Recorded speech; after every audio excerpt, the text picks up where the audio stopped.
Hello guys, what's up? Kamusta kayong lahat? Andito na naman tayo para sa isang panibagong video. Pero bago ang lahat, kung bago lang kayo dito sa channel na to, pa-subscribe naman. Maraming salamat. At dito nga ipapakita ko sa inyo ang magandang paraan ng pagpapractice kapag mag-isa lang kayo. Tinatawag nila itong me versus ghost. So ibig sabihin, maglalagay pa rin ako dito ng score. Kapag naubos ko yung 10 bola, na walang mintis, ibig sabihin score yun para sa akin. At kung nagmintis naman ako, ibig sabihin score yun para dun sa ghost. So paano to ginagawa? Magbe-break ka lang tapos ball in hand ka after the break. Pwede mo siyang ipwesto dun sa uno tapos uubusin mo hanggang sa G's. Pero kapag sumablay ka, iset mo ulit at panibagong rack na naman. Napaka-effective ng practice na to guys, lalong-lalo na sa mga katulad kong hindi pa talaga masyadong magaling sa bilyar. Kasi napapansin ko sa tuwing ginagawa ko to, gumagaling ako sa ball positioning or yung preparation. Kasi nga dapat maingat ka dito. Meron kasi isang pressure na hindi ka dapat magkamali kasi kapag nagkamali ka, score na yon ng kalaban mo. So yung goal mo talaga dito is ubusin na hindi ka sumasablay. Pero ang downside lang nito guys, hindi mo mapapractice yung safety tsaka kick shot. Kasi nga, puro offense lang to. Ubos ng bola, wala siyang defense. Pero okay lang yon kasi mapapractice nyo naman yung safety o placing sa ibang paraan. For example, kapag nakikipaglaro kayo sa kaibigan nyo, pero dapat yung seryosong laro, hindi yung nagbibiruan lang kayo. Pero kung nahihirapan kayo sa ganitong practice, pwede nyo munang practicein yung mga iba-ibang tira. Katulad ng stop ball, patras, korida, korida na may epektos sa kanan, korida na may epektos sa kaliwa, patras na may epektos sa kanan, patras na may epektos sa kaliwa, at saka yung patampal na tira. Magagamit nyo kasi lahat ng ito. Depende sa kung saan pupuntahan ng pamato nyo. Kasi napaka-importante na alam nyo kung saan nyo mismo papabandahin yung pamato nyo, saan nyo siya papatakbuhin, at kung saan nyo siya ilalagay. Kasi sa ganung paraan, hindi kayo mahihirapan sa mga susunod na tira nyo. At syempre, mas mataas yung chance na maubos nyo yung bola. Sa mga nahihirapan dyan guys, practice lang kayo ng practice. Maglaro lang kayo ng maglaro. Kasi wala namang pinanganak na magaling eh. Lahat naman ng sport mahirap sa una. Nakukuha lang yan sa practice tapos sabayan nyo ng consistency. Napaka-importante guys ng consistency sa bilyar kasi kung wala kayo nun, kahit napakagaling nyo ngayon, kung titigil kayo ng 2 linggo hanggang 1 buwan, 2 buwan, mawawala ulit yung tira nyo. Yung diskarte nyo, andun pa rin sa utak nyo. Pero yung pocketing nyo at pag-control nyo ng bola, mawawala yan kapag wala kayong consistency. Kaya napaka-importante talaga ng consistency sa paglalaro. Ako nga once a week lang ako naglalaro.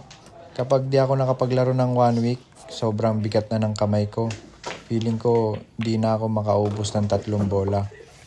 Kaya di na rin ako masyadong nakikipagpustahan dito. Kasi nga, hindi naman diretso yung paglalaro ko. Hindi ka kasi pwedeng makipagpustahan na hindi batak yung tira mo. Kasi nagsasayang ka lang ng pera. Kaya ang ginagawa ko lang dito guys, napapractice once a week. Tapos kapag may tournament, yun lang yung pinaghahandaan ko. Kasi malaki din yung napapanalunan sa tournament. Pero kailangan pag may mga ganitong palaro, kailangan nyo din talagang mag-ensayo na mabuti. Seryosong practice, ganyan. Para sa ganun, andarin yung tira nyo kapag nandun na kayo sa tournament. Iba kasi ang pressure ng tournament guys.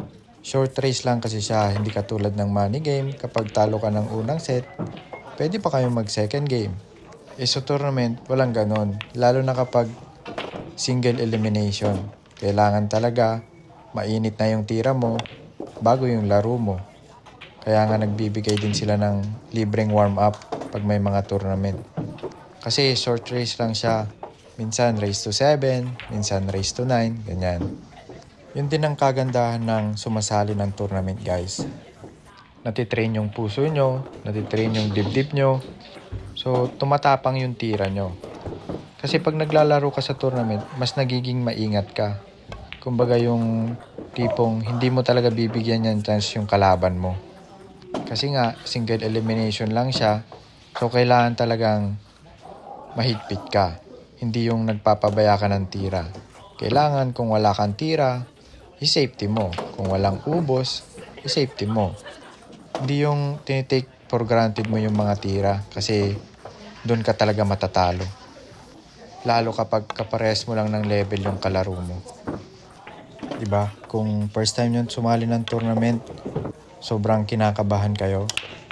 Pero kapag nasanay na kayo, lagi na kayong sumasali, tapos nababatak yung tira nyo, mas magiging magaling kayo. Yung pressure na yan, ma-overcome nyo. Matatanggal yung takot sa tira nyo. At doon nyo makukuha yung confidence. At syempre, kung may confidence, doon ka mananalo. Kaya sa mga nagsisimula pa lang dyan guys, payo ko lang sa inyo, mag-practice lang kayo, tas sali kayo sa tournament. Pag may mga tournament, paghandaan nyo, mag-practice muna kayo, mga 3 days before the tournament, ganon, bago kayo lumaban. Sa mga handicapping tournaments muna kayo sumali, huwag sa open. Kasi sa handicapping, kahit mas magaling yung kalaro nyo, may partida kayo. So, ibig sabihin, may chance pa rin kayong manalo. Hindi katulad sa open tournament, mga magagaling na yung sumasali doon. Tapos, walang partida. So, ibig sabihin, kung mas magaling yung kalaban mo, mas marami siyang experience, mas praktisado, so mas handa siya. Mas malaki yung chance na tatalunin ka niya. Kaya ito lagi ko pinapractice guys. Ball in hand after the break. Paulit-ulit ko lang itong ginagawa hanggang sa sumakit yung braso ko. Hanggang sa mapagod ako. Hanggang sa kontento na ako na okay na yung practice na yun para sa araw na yun. Lagi niyong seryosohin ng practice guys. Huwag niyong baliwalain kasi napaka-importante niyan. Malaking lamang yan sa kalaban nyo kapag lagi kayong nakakaubos ng bola. Ito kung makikita nyo dito sa tira ko sa tres. Mali kasi yung angulo ko kaya pinag-isipan ko talagang mabuti. Ayoko kasi talagang sumablay. At yun, napasok ko naman siya. Pero ang problema nga lang dito, sumablay na naman ako dito sa 6. Kaya reset na naman ako. Ayun, tumama sa kanto kaya syempre nanghihinayang na naman ako. Sablay na naman kasi, reset na naman. Kada sablay nyo kasi dyan, magiging score ng kalaban nyo. At sa mga nagtatanong pala dyan guys kung nasaan ako, nandito nga pala ako sa US dito sa New York. Maganda dito kasi marami silang tournament. Marami ding bilyaran dito, kaliwat kanan. Kaya hindi ka talaga maboboard dito. Kaya sa mga papasyal dito, pwede kayong sumali sa tournament nila. Meron silang mga weekly tournament, kagaya ng Monday tournament, Wednesday, Thursday, at meron din silang weekend, kagaya ng Sabado at Linggo. Ang maganda pa dito guys, sineseparate nila yung mga lower bracket tsaka sa mga taga-higher bracket. So ibig sabihin, kapag mas mahina yung tira mo, doon kayo lalagay sa lower bracket. Tapos kapag yung tira mo naman parang pro or semi-pro, ilalagay ka sa higher bracket. Para nang sa ganun hindi maghalo yung mga medyo mahihina pa sa mga magagaling. Kasi nga, hindi naman talaga pwedeng maglaro kapag sobrang layo na ng agwat ng tira nyo. Hanggang dito na lang tayo guys. Maraming salamat sa panonood.